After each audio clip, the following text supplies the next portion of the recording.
Il est là? Oui. Merci, Bonjour. Monsieur le Vice-président. Avec plaisir. Bonjour.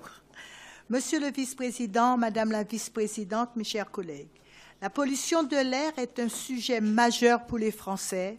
Elle cause, selon l'OMS, plus de 4 000 morts par mois en France chaque année, 10 fois plus que les routes. Le problème est complexe et difficile à résoudre. Même si la loi MAPTAM l'a désigné comme chef de file en la matière, les compétences de la région sont dépassées. Beaucoup de thèmes liés à la pollution de l'air relèvent par nature des compétences de... Est-ce qu'on pourrait voir Mme Fatna à l'écran, s'il vous plaît, même si elle est du Front National? Ah, on ne vous voit pas à l'écran. Ah. Alors, bon, voilà, c'est réparé. C'est réparé. Moi, je vous vois en direct, mais que ça devait manquer à toutes les personnes qui ne vous voyaient pas. Allez-y, madame. Bon, alors, la relève par nature des compétences de l'État, comme par exemple les menaces sur la biodiversité ou les transitions énergétiques à engager, etc. Car sauf à nous faire le coup du nuage de Tchernobyl, la pollution ne s'arrête pas aux frontières de l'Île-de-France. Ce rapport du groupe LVA au travail estimable, nous donne un condensé de la politique des écologistes, notamment quand on peut lire que c'est la consommation basée sur l'exploitation fossile qui est la source de la pollution de l'air, gaz automobile, mais aussi pesticides, amiante, dioxines, etc. Au 1er juillet 2016, les véhicules de plus de 20 ans seront interdits de circulation en semaine de 8h à 20h.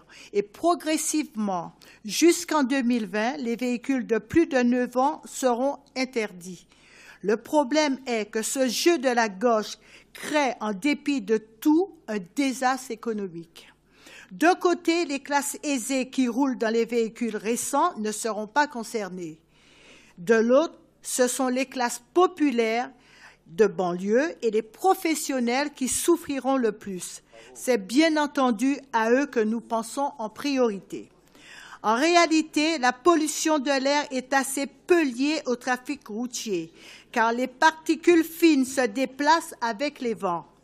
Cela provient pour 85% de l'industrie, du secteur tertiaire, chauffage et construction, et de l'agriculture. Cette source vient d'Air Paris, on ne l'a pas inventée.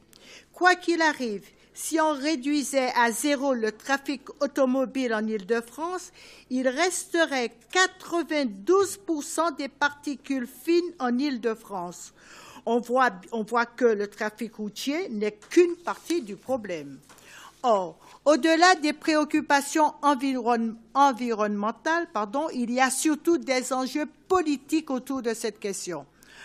Par leur acharnement anti-voiture, le maire de Paris et les élus socialistes veulent plaire aux écologistes du Conseil de Paris pour sauver leur majorité à la mairie. Voilà la vérité. Nous avons une autre expertise. Nous voulons demander aux constructeurs, aux détenteurs de diesel de monter un filtre à particules sur leurs véhicules. Et nous voulons développer massivement la voiture à pile, à combustible, hydrogène, véritable solution d'avenir. Car les véhicules électriques ne peuvent être la panacée. La production d'électricité impacte en effet fortement l'environnement. Et les villes ne peuvent se transformer en stations de rechargement géantes. D'ailleurs, les réseaux de courant ne pourraient pas supporter les surtensions liées à des rechargements massifs de véhicules électriques s'ils venaient à devenir majoritaires. Donc, nous devons être dans une ambition pour une écologie constructive et pas punitive. Il va falloir conclure. Nous voyons plus loin car l'État stagiaire permettrait à nos constructeurs de développer cette industrie qui nous permettra de nous passer de pétrole. Excusez-moi, je termine. C'est gentil. Merci beaucoup, madame.